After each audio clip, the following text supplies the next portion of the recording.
Kafka Topic Architecture in A2A Systems. Welcome back. In this video, we'll explore the Kafka Topic Architecture used in agent-to-agent or A2A systems. Let's break it down topic by topic. First, A2A.tasks.requests. This is where the orchestrator publishes task requests events. Specialist agents consume these messages based on their assigned partitions and start processing tasks. Next, A2A.tasks.results. After completing tasks, agents publish task result events here. The orchestrator and critic agents subscribe to this topic to collect and evaluate results.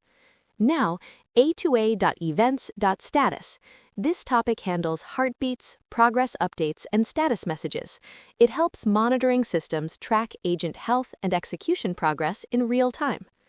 Moving on to A2A.events.errors. This is where structured error events are published. It enables retry mechanisms, alerting systems, and dead letter queue routing when failures occur. Next is A2A.consensus.votes. This topic is used for multi-agent decision-making. Agents send consensus vote messages, and the orchestrator evaluates quorum logic to finalize decisions. Now, A2A.memory.updates. The memory agent publishes updates like facts, embeddings, and shared context.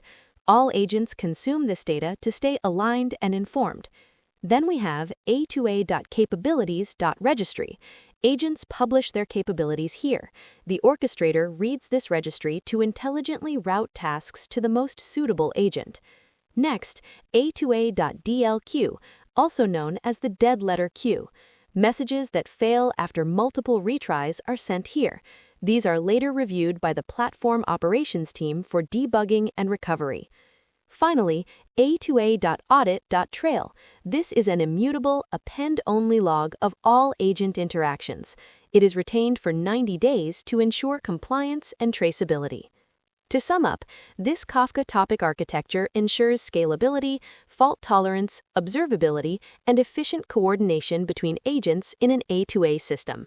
If you found this helpful, don't forget to like, share, and subscribe for more AI architecture insights. Thanks for watching.